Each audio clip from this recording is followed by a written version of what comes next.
And welcome back to GBN Tonight with me, Martin Daubney. Now, you might remember that earlier this year, when Vice President of the United States, JD Vance, ruffled feathers at the Munich Security Conference, taking aim at EU bureaucrats over freedom of speech.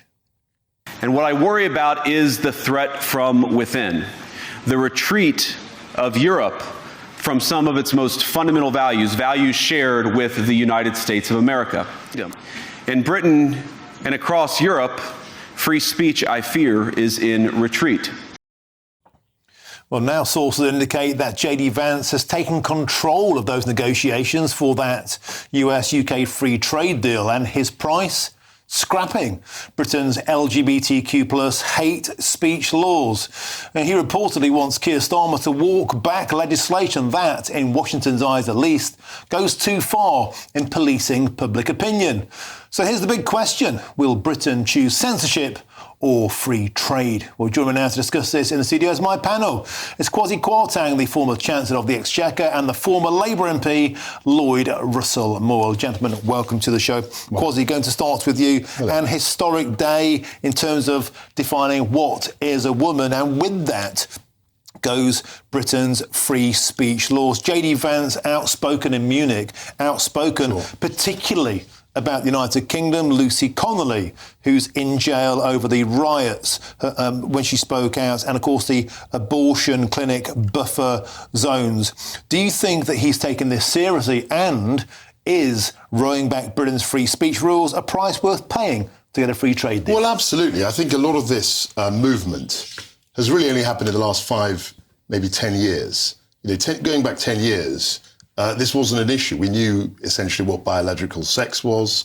JD Vance's boss, Donald Trump, in his inauguration speech, said from now on there'll be 2 genders. And I think for many people, myself included, I think this is an outbreak of common sense.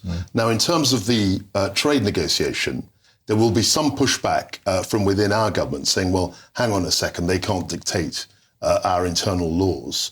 But in a trade negotiation, pretty much everything's on the table. And I think it would be wrong to commit to gender ideology, which is on its way out, frankly, and put that against the possibility of reaching a good free trade deal. OK, Kwasi, I have to interrupt you there because I'm now joined, I'm delighted to say, by Sebastian Gorka, the Deputy Assistant to Donald Trump, the President of the United States. Seb, welcome to the show. It's always a pleasure to have your company. JD Vance, never a man to mince his words, very outspoken about the perilous situation of free speech in the UK. Now he seems to be the kingmaker in this trade deal. Seb Gorka, my question to you is simple. Is free speech on the table as a price that the US will not budge on to get the free trade deal with the UK? Well, Martin, we don't mince our words anywhere in the Trump administration, whether it's the Vice President, the National Security Council, the National Economic Council, chief negotiators, the Secretary of the Treasury, Scott Bessent. The fact is, we would like all of those who deem themselves to be our allies and friends to stand up for the values upon which our shared civilization is founded. I mean, it was the great Winston Churchill, who, by the way, was half American, lest your viewers forget, who wrote his incredible history of the English-speaking peoples. As the joke goes, we are 2 nations united by a different language. But at the end of the day, it is things like freedom of speech that defines the civilization we share across the pond. So I'm not going to sit here as a member of the National Security Council and say this is the stumbling block for a tariff deal. But I will say that we watch very keenly. I mean, just to listen to the Vice President's speech that he gave, talking about the importance of free speech for all of our citizens and for both of our nations. So, yeah, we take these things very, very, very seriously. A lot of people this side of the pond, Seb, are saying, isn't it funny how it's the United States that are sticking up for the situation about free speech in the UK? We have a Prime Minister that until today thought a woman could have a penis. Look, it is a tad ironic that the oldest democracy, the mother of democracies, with the Houses of Parliament, with the history of the Magna Carta, is, maybe having to be told or reminded what it is that our countries were built upon. But at the end of the day, look, we do this as friends. I believe, as somebody who was born in the UK, who grew up under the great Maggie Thatcher, as I watched with awe Ronald Reagan on the other side of the Atlantic, I realized that there is a real special relationship which we'd like to have again. And when I read the stories from the UK of people being arrested or investigated because of completely innocent things they post on social media. Let's get back to the UK of yore, which I think is the UK that has a very special place in the heart of my boss, President Trump. And Seb, a lot of people this side of the pond, again, are kind of agog at the fact that our Prime Minister is cozying up to the European Union. There seems to be a new trade deal being agreed there in terms of import regulations, the European Convention on Human Rights taking control of Britain, and the Strasbourg courts dictating what we're allowed to import and the terms and conditions of that.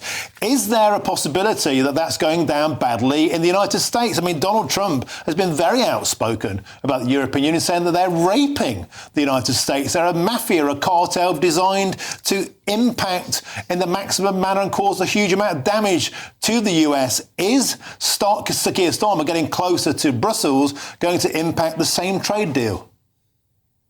There's a reason that Nigel Farage is a friend of the current commander-in-chief in the Oval Office.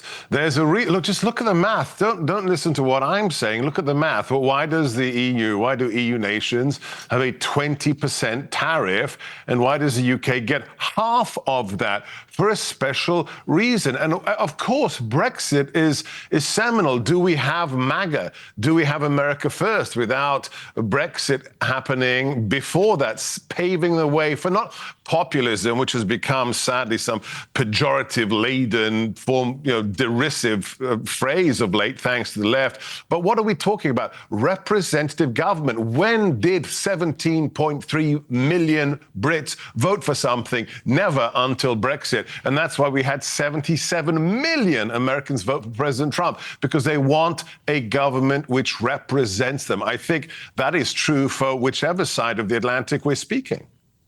And Seb Gorka, finally, if I may, the special relationship is something that you and I and millions cherish. It's something that's fundamental to our coexistence as a harmonious set of peoples. Is that being tested by things like the Labour Party's position on free speech, the Labour Party's position on insisting on suckling at the bosom of Brussels? Look, this is the third time you very diplomatically tried to get a presidentially commissioned officer of the White House to qualify 10 Downing Street. I will not do that live on air. I will say, how about this? A proof of the pudding, my first foreign visit as Senior Director of Counterterrorism and Deputy Assistant to the President will be to the UK imminently. So draw from that the conclusions you will. And I think the President, too, is looking forward to being back in the UK for another state visit, this time under King Charles. So draw the conclusions that you will, but we do love Blighty over here. Seb Gorka, Deputy Assistant to the President, Donald J. Trump, a diplomat, a gentleman. Thank you, as ever, for joining us today on GB News. Thank you very, very much indeed. Now, loads of food for thought there. Let's get back to my panel. Let's get straight to Lloyd Russell-Moyle. There we go. The cards are on the table. Go with free speech, go with the US, or potentially pay the price. Well, I have seen some of the biggest rollbacks of free speech in the US in the last few weeks than I have seen in an awful long time. I think what is happening there is extremely dangerous. Donald Trump instructing universities what to say and what to do. Well, tell them not to be anti-Semitic. No. He's saying don't be anti-Semitic or defund. That was not the case. Seems reasonable. People were highlighting the genocide that is going on against the Palestinian people, organised by the Israeli government. Not anti-Semitic. In fact, it's anti-Semitic to suggest that criticising... Genocide. No, it is a genocide. We know it's a genocide. We've seen it in our own eyes now. I previously did say alleged, but I think now it is very clear. And what we see in the US is if you speak out a different view on it, OK, that's fine. I'm happy for other people to say it's not not genocide. That is free speech. But in the US, if you say it's genocide and you have a green card, not a citizenship, deportation. It is the most disgusting, revolting country that I have seen in a long time. And for them, Vance, to tell us that we should allow people to harass women outside abortion centres because he believes in some kind of abortion ban is absolutely disgusting. Do I want him touching women's abortion rights in this country? No. I want him to stick his nose out of our business. And what we say in this country is free speech. And what they say in their country is not free speech. What they're doing is clamping down on dissent, and it is disgusting. But you haven't actually addressed the question. The question, we should not give up to their version of free speech. Their version of free speech is not free. You've gone on a dare I say, a left-wing rant against the administration, the elected administration, destroying free speech. And the question on the debate is about the free trade agreement. It's not about you grandstanding against Donald Trump. Or trotting out, student platitudes.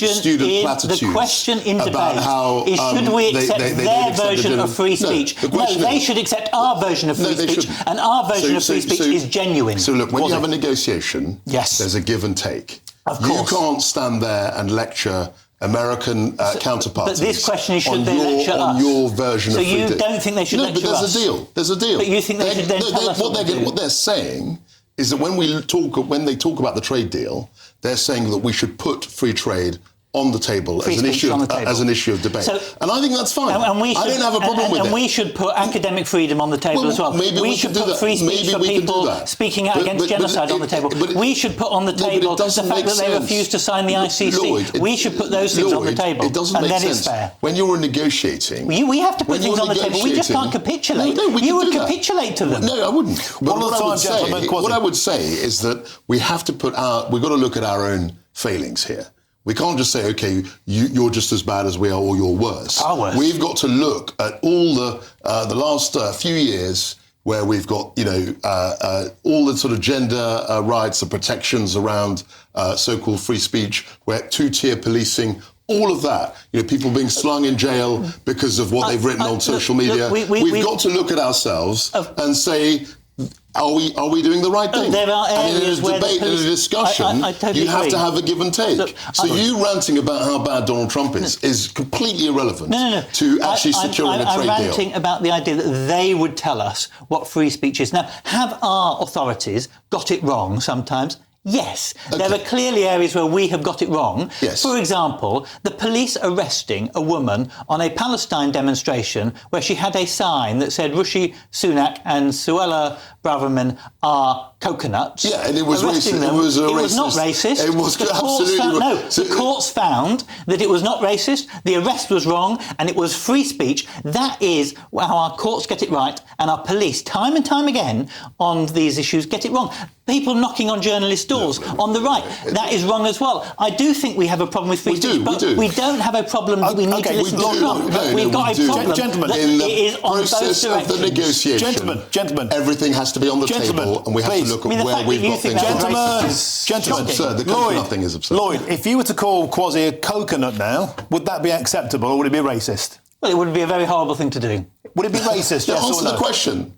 Answer the question. In context, I don't think so. No. So you think it's okay to call him Kwasi? I wouldn't call him that. I wouldn't call him that because there's free speech also has consequences. So you can say something to someone, but it didn't have consequences in that case. They said, "Oh, no problem." It had consequences that she was arrested and lost her job, and then when it went to court, they found it was not racist. The courts found correct. So coconut's not racist. In that context, everything is context. In that context, it was not racist. How could it not be racist in that context? It's absurd. Well, that's what the courts found, and as a non-white woman, she was entitled to use satire and to say it's not satire. It's abuse. It's abuse. It's pure abuse. So you do think that should be made illegal. But I think it was racist. But if someone says something that is horrible to trans people, that shouldn't be made illegal. I think we have to be fair and equal on these things. I want to see more free speech. I don't think the US is going down the right track. They're clamping down on it.